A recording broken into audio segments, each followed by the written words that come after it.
Hi viewers எல்லோருக்கும் வணக்கம். இன்னைக்கு சிந்து பைரவி நாடகத்தில் அன்னபூர்ணி அவங்களுடைய நகையை எல்லாம் எடுத்து கொடுக்குறாங்க ஆறுமுகத்துக்கிட்ட, பேங்க்கில் இருக்கிற கடன் அடையிறதுக்காக.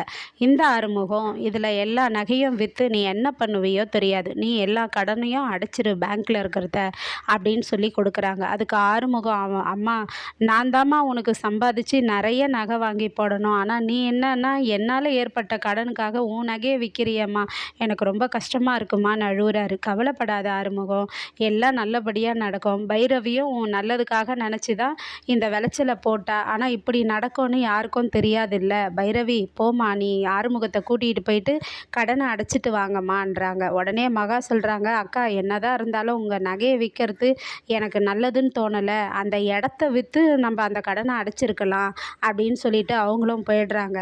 உடனே பைரவி வந்து என்ன சொல்கிறாங்கன்னா ஆறுமுகத்துக்கிட்ட, ஆறுமுகம் உங்கள் சித்தி நல்லவங்க நீ நினைக்காத அப்படின்றாங்க.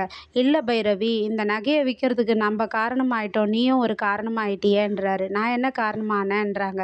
பின்ன நம்ம அந்த விளைச்சலை பண்ணியதுனால தானே இவ்வளோ கடன் ஆகிட்டோம், அது பண்ணாமல் இருந்திருந்தா சித்தி சொல்கிறதும் நல்லது தான், அவங்க வந்து இந்த இடத்த விற்றுருந்தா அவங்க சொன்னபடி நமக்கு இவ்வளோ கடன் ஆயிருக்காதுல்ல அப்படின்றாரு.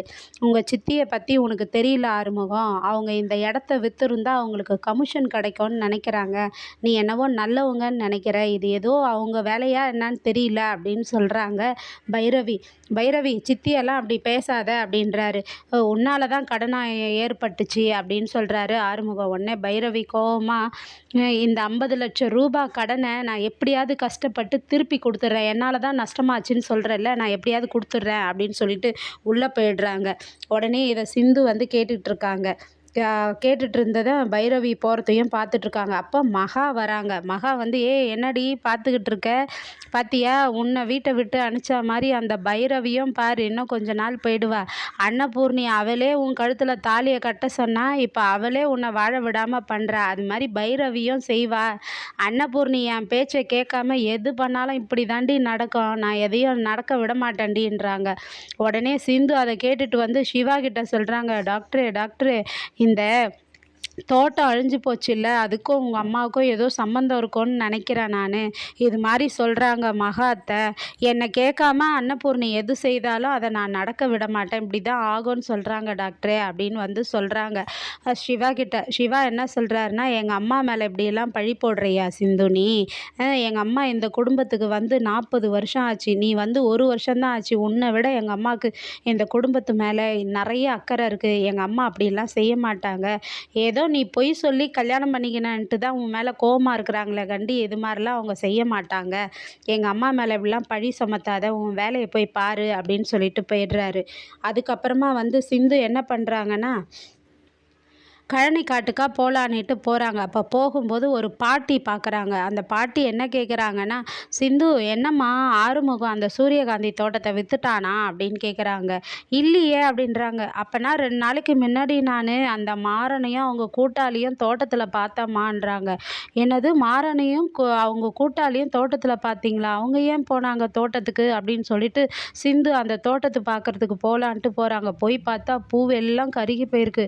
ஐயோ பைரவி எவ்வளோ கஷ்டப்பட்டு இதை விளைச்சல் போட்டாலே இப்படி ஆயிடுச்சே, பைரவி பாவம் அப்படின்னு சொல்லிட்டு தோட்டத்துக்குள்ளே போய் பார்க்குறாங்கங்க. போய் பார்த்தா அங்கே கெமிக்கல் பாட்டில்லாம் இருக்குது. அந்த பாட்டிலை பார்த்துட்டு, இது ஏன் இங்கே வந்துச்சு, இது மோசமான கெமிக்கல் பாட்டிலாச்சே அப்படின்னு சொல்லிட்டு எடுத்துக்கிட்டு வராங்க. சிவாவை வர வழியில் பார்க்குறாங்க. டாக்டரே, நான் வந்து சூரியகாந்தி தோட்டத்துக்கு போயிருந்தேன், அங்கே போனால் இந்த பாட்டில் அங்கே இருந்தது அப்படின்றாங்க. நீ ஏன் இந்த பாட்டில் அதை எடுத்துகிட்டு வந்த அப்படின்னு கேட்குறாரு சிவா. உடனே என்ன சொல்கிறாங்கன்னா, டாக்டரே 2 நாளைக்கு முன்னாடி பாக்கிய பாட்டி அந்த மாறனையும் அவங்க கூட்டாளிங்களையும் நம்ம தோட்டத்தில் பார்த்தேன்னு சொன்னாங்க, அதனால தான் நான் சந்தேகம் வந்து போனேன், ஆனால் இந்த பாட்டில் அங்கே இருக்குது பாரு, மகாத்தை வந்து பைரவியை திட்டிக்கிட்டு இருக்காங்க, அப்போ இது மாறனுடைய வேலையாக தான் இருக்கும் டாக்டரே அப்படின்னு சொல்லி கொடுக்குறாங்க. ஆமாம், இது கெமிக்கல் ஆச்சே அப்படின்னு சொல்லிட்டு சிவா வாங்கிக்கிட்டு வா, முதல்ல நம்ம அந்த மருந்து கடைக்கு போகலான்ட்டு ஒரு மருந்து கடையில் போய் கேட்குறாரு. இந்த மருந்து உங்கள் கடையில் வாங்கினதா அப்படின்னு கேட்குறாரு. அவங்க வந்து, இல்லை சார் எங்கள் கடையில் இல்லை, ஆனா பக்கத்து கடையில கேட்டு பாருங்க. அவர்கிட்ட இருந்தா குடுப்பாரு. இல்லன்னா வெளியில வாங்கி தருவாரு. ஆமா இது மோசமான கெமிக்கல் ஆச்சே! உங்களுக்கு எதுக்கு? அப்படின்னு சொல்லி கேட்குறாரு அந்த கடைக்காரர் சிவா கிட்ட. சிவாவா? இல்ல ஒரு விசாரணைக்காக கேட்குறேன் அப்படின்னுட்டு திருப்பி பக்கத்து கடைக்கு போறாரு. வேற கடைக்கு போனா அங்க கேட்டா, "இந்த பாட்டில் உங்ககிட்டயா வாங்குனாங்க? இருக்கா?" அப்படின்னு கேட்டதுக்கு, "இருக்கு சார்" அப்படின்றாரு அவரு. "இத யாரு வாங்குனாங்கன்னு தெரியுமா? ஞாபகப்படுத்தி சொல்ல முடியுமான்னு?" கேட்குறாரு சிவா. உடனே அவரும் வந்து, "இது வந்து மாறன் வாங்கிட்டு போனாரு" அப்படின்றாரு.